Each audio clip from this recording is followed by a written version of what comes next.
আচারের রেসিপি বানাবো।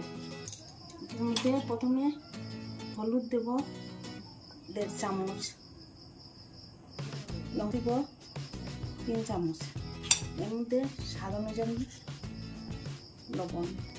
এর মধ্যে একটা ভাজা মশলা, এখানে আছে মেথি, শস্য, গোয়া মসুরি আর একটু কালো জিরে, এটা আমি সব দিয়ে দেব।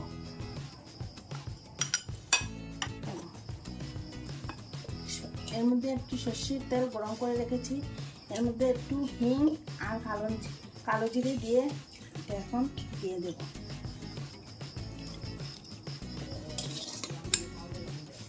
আচারটা একদম শুকনা, এর মধ্যে 2 চামচ ভিনেগার দিয়ে দেব। এই আচারটা 1 বছর রাখা যাবে, একটুকু নষ্ট হবে না।